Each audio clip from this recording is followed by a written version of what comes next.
the sound that you're trying to achieve. And like I said, if you're working on a certain project, if you're at that level, you know, in your career where you're getting, you know, booked and work, you know, for certain projects and certain things and, you know, certain sounds and stuff like that you got to hit, then you already know what you got to hit from there. You know what I'm saying? And that's another thing too, like being, you know, a producer and an engineer, you know, like people count on you to know that, you know what I'm saying, to just, you know, to understand the assignment, you know what I'm saying, if you know, whether it's the mix or the master, the, you know, the quality of the sound, quality of the beat, quality of the vocals, even like I said, like just the sound of the whole thing. Like if you have to make a song for something, you know what I mean, or a beat for something specific, like, you know, it's Halloween's coming up. You feel me? You know, a lot of people looking for, you know, horror or scary type stuff. You know what I mean? It's like you gotta be able to hit that type of feel, that emotion. You know what I'm saying? So even jumping into that, so how do people get to submit or like you know, like tap in with theatrics or to be able to, how do you make money from your music without using or working with artists? What's other ways to make music as a producer? Sync licensing. That's a big one. That's what you're pretty much talking about with the, you know, TV and film. That's what sync licensing is all about, is syncing your music to a visual. You know what I'm saying? You know, they pay a lot of money for that, and of course, you know, like I said, if you make the right connections, build the right.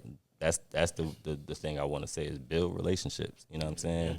Networking. You know what I mean? Like, you know, the people that you meet, the people that you know is very important. You know what I mean? Because, you know, there's supervisors, there's people that play roles and people that are actually, you know, directors and stuff like that to these movies and films and stuff like that. It's like all you got to do is, you know, network with the right people and talk to the right people, and they're happy to meet people like you. You know what I'm saying? Like they're looking to, you know what I'm saying, to get, you know, like that's all they do is direct and work on films, and they need to, you know what I mean, get soundtracks and get, you know what I mean, find artists and find sounds. I mean, you gotta tap in with people. Yeah, exactly. Because you never know who you meeting, so you always gotta understand and market yourself. You're a product. Yep. So how do you market yourself as a product, and what's your strategy when it comes to, you know, letting people know who you are, to be able to, you know, when it comes to the beats or production or movies? Because I know you, Mac, done been in a lot of things,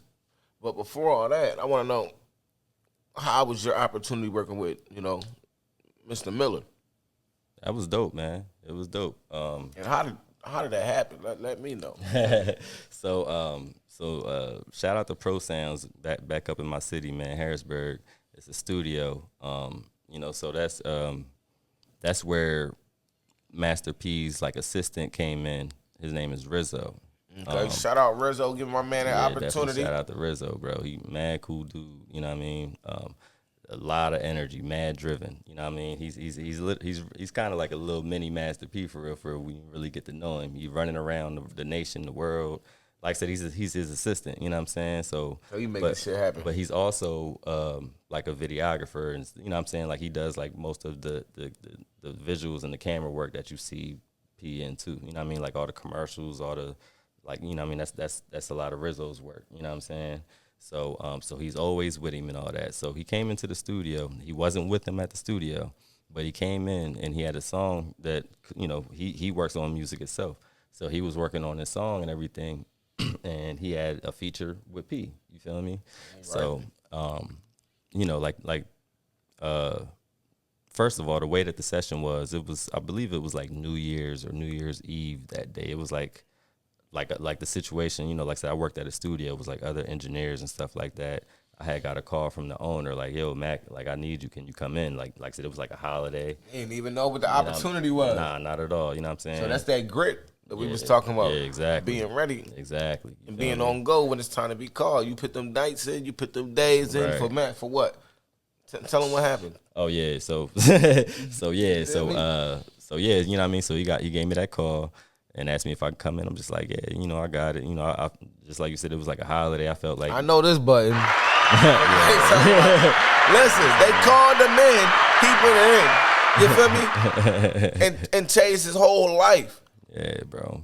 Yeah, so yeah, so I went in and like I said, I met Rizzo. Of course, I don't know who he is at the time, but he was cool. His energy was mad cool, and he pulled up the song, and of course we've recorded his parts to the song and everything like that. He had P's vocals on like a flash drive or email. He had to send them over to me or whatever like that. So crazy. He sends them to my email or to the computer or whatever like that, and I'm opening them up, ready to load them into the file, and start mixing them into the song and all that. You see the name, like what the fuck that say? Yeah, that shit say Master.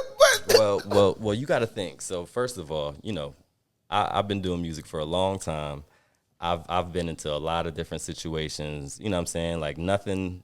Like I said, nothing like this yet at this point in my career. You feel me? But plenty of times people bring in like a beat with like a verse, like a beat with a hook to it or a beat with a verse. You know what I mean? And it's like, yeah, I got this verse from so and so, but it's not like they didn't really get the feature from them or something. You know what I'm saying? Like I deal with a lot of situations like that. But so this one, I thought it was just something like that. I thought he just had a beat with like a Master P verse, you know what I'm saying? Like that he bought with the beat or something like that. And so he sends me the vocals, and something didn't, like the vocals didn't like send right. You know what I'm saying? So when I told him like, yo, like the vocals ain't loading up right. He's like, oh man, I gotta call Hersey. Now Hersey's Master P's son, one of his sons, you know what I'm saying? I know that. I know about Romeo. Shout out little Romeo. Yeah. Yeah, right. So, I guess Hersey, I guess he knows a little bit about engineering, or, like does some of the home recordings and stuff like that. So he was the one that sent the files. So he calls him on the phone and he's like, man, the engineer's having some trouble with the files, but, I don't know what I'm talking about. Boom. Hands me the phone. I'm on the phone with Hersey now. Like, yeah, bro. Like, yeah, like this is what I need. Like, send him a WAV file. So, we hang up. He gets me the right files, and, I get the track done and stuff like that. But, of course, that's how I built got the connection, built the relationship, the work ethic and the chemistry was dope. You know what I mean? And we continued to work, after that. You feel me? So that's how that happened. Of course, like a year or two, I was doing like mixing and mastering work just like remotely. You know what I mean? And then about 2 years later, he hit me up and was like, "Yo, I got a big opportunity for you." And he said that P needed some beats, and he like was asking specifically for my beats. You know what I'm saying? Oh, because you stayed down and you had grit. Yeah. You feel me? He said he's from the Berg. Right. That's what the Berg taught him. You feel me? Yeah, bro. You know what I'm saying? So, he had a certain sound, a certain thing, like reference, he sent me like a couple references. I knocked them Johns out, sent them back. It was a go. He sent me the green light, and that's how we did that. You know what I mean? Got a couple records. All right, man. Listen, I feel like, man, we could be here all day. I would love to be here all day trying to talk to Max Sauce. You feel me? But we definitely got to do a part 2, because what I want to do with you, I want you to make a beat for us, like live. All right. I think that should be so heavy. And Awesome. then I want goddamn my OG, goddamn Pluggy, to goddamn jump in. You know what I'm saying? And then I want him to do something. Okay, the live cook up, hibachi. You know what I mean? I think that's fine. Somebody tell him, nope, Philadelphia. Philadelphia. The city always call you when you grinding. But no, can we definitely tap into a little bit of a few of your work before we go? Yes, sir. It's like 2 minutes. Now you messed me up. Okay, no, it didn't. I don't know what to do now. You messed me up, Pluggy.